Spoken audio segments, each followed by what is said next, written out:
ఆ రోజున మేము కులం పేరు చెప్పుకొని అదే వైసీపీలో యాక్ట్ చేసామండి. ఈ రోజున మేము కులం పేరు చెప్పుకొని మేము మామూలుగా గొల్లమండి, మేము ఇదండి, మేము మామూలుగా మీ యొక్క ఇదేండి బాబు మీ పాలేరులు అండి అన్నట్టు మాట్లాడితే ఆయన సహించడం. నువ్వు అనుకుంటున్నావేమో నీకు మటుకు నువ్వు డిసైడ్ అయిపోవచ్చు. అస్సలు రామకృష్ణ గారు కాంప్రమైజ్ అయ్యే మనిషి కాదు. ఆయన గురించి నాకు తెలుసు. నేను గతంలో నీకు తెలుసో తెలీదో నేను నూర్ భాషా వెల్ఫేర్ అసోసియేషన్కి సెక్రటరీగా చేసి షాపులు కట్టించినప్పుడు ఆయన దగ్గరికి వెళితే మామూలు అసెంబ్లీలో ఉండి ఇలా మామూలుగా అంటే అప్పట్లో కృష్ణ గారు అంటే మంచి గౌరవం ఆయనకి. ఆ రకంగానే చేసి పెట్టేవారు ఏ పనైనా.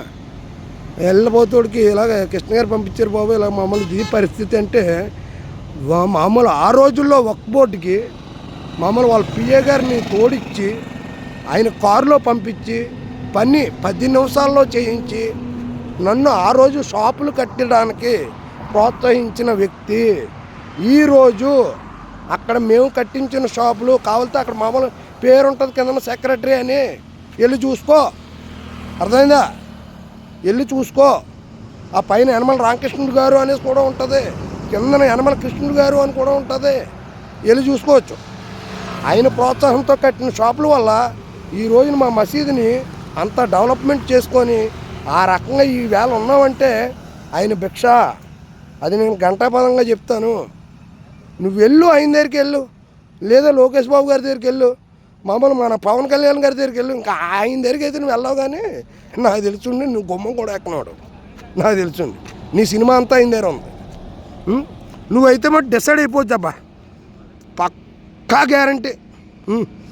నువ్వు ఎటు చూసుకున్నా సరే కానీ రామ రామ రఘు రామ రామ రామ రామ రామ రామ రే కామెడీ వదిలేసాను రా బిడ్డ. నువ్వు డిసైడ్ అయిపోవచ్చు. ఓకేనా? సరే, ఫైనల్ వీడియో నీకు. ఇంక నీ మీద వీడియో పెట్టి పని లేదు. ఇదేం నువ్వు ఆల్రెడీ సచ్చినోడు.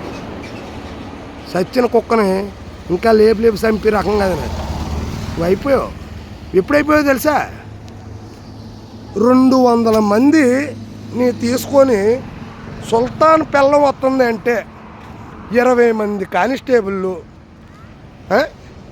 3 ఎస్సీలు, 1 సిఐ తిరిగారు. చూసావా? ఆ చివరి నుంచి చివరికి, ఆ చివరి నుంచి చివరికి జీపులు వేసుకొని వేసుకొని 2 గేట్లకి తాళం వేసుకొని ఉదయం 7:30కో 8:30కో నన్ను అరెస్ట్ చేసి మామూలుగా లోపల పడిచి నా మీద రౌడీ షీటర్ ఓపెన్ చేసి మామూలు ఇటు తిరిగోటి, ఇలా తిరిగోటి, అలా తిరిగోటి ఫోటోలు దించో చూసా.